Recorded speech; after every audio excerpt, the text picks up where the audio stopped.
Hey guys, welcome back to yet another video, and today I want to show you the rifle I am using for the 2021 hunting season.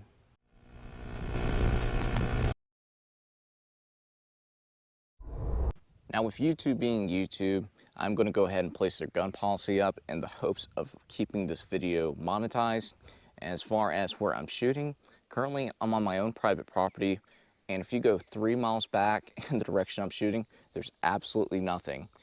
I enjoy hunting thick cover in tree stands, and the problem with that with 243 and 270 is you hit the slightest twig downrange with those calibers, your bullet's going wayward. You can't have a whole lot of confidence in your shot placement, and when you're looking through a scope, it's very easy to miss branches, especially when you're zeroed in on whatever your target is. It's just one of those things. So I wanted a true and genuine brush gun. This includes a 30-30, 45-70, 450 Bushmaster, and arguably even the 350 Legend. Now the reason I went with 450 Bushmaster is I wanted something that gave me a lot of power downrange with regards to big pigs, which we do have on the property, but something I could still use for whitetail hunting. Don't be wrong, this is pretty powerful for a whitetail, and arguably it's overpowered for whitetail, but when it comes to pigs, this is going to be an excellent firearm to do the job. Now I have a diamondback lower and a Bear Creek Arsenal upper. The Bear Creek Arsenal uppers are generally known to be less expensive, but the thing is I went to the range and I'm only shooting 100, 125 yards realistically in an open field, so you know, half that in thick brush if.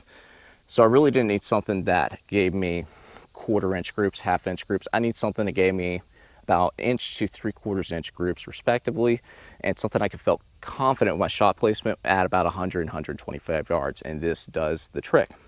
Now on top, I went with a Crimson Trace Brushline Pro scope. This is a 3x9x50, and the reason I chose the 50 is when you're hunting that thicker brush, I wanted something that as the sun gets lower, I'll still be able to see out of the scope pretty well for anything coming in and out of those trails to green patches that may be behind me.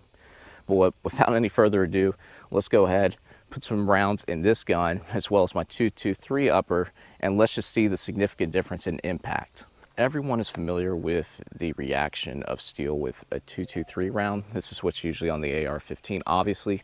So I want to start with this, and that way you have something to compare the hit and grunt of a 450 Bushmaster to.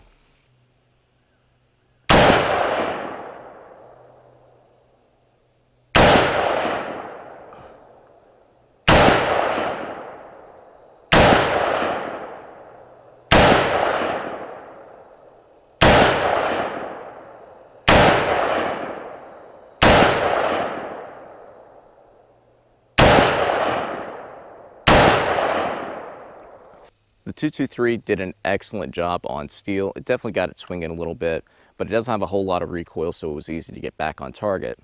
But now you're about to see something that honestly feels like you're shooting a 12 gauge slug, and it's coming out of an AR-15. Just wait to see how much this plate swings now. Here it is, the 450 Bushmaster. I've got 2 shots loaded in here, and it's a single stack, so this magazine only holds 5. But pretty big bullet compared to the 223. Regardless, let's go ahead, try to get 2 on the plate, and let's see if we can get this thing swinging.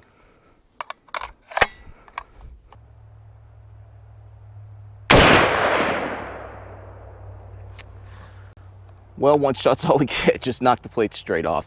And that is AR-500 steel. That's a lot of power.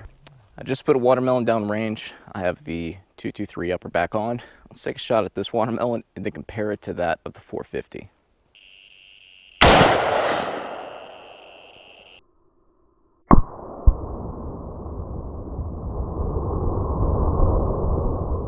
Plenty of damage with 1 shot with the 223.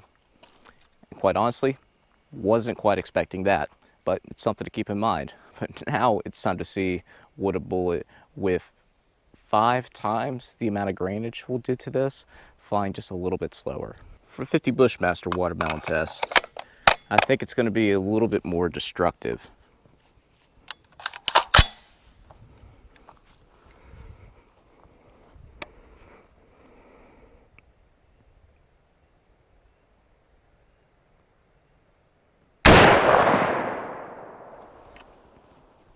Yeah, definitely.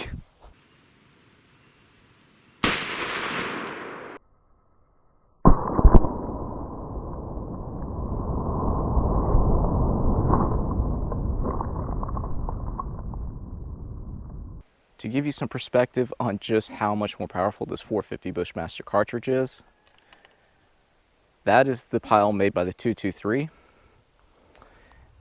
and this is the pile made by the 450. I really think this is going to do what I need to do as far as hogs go.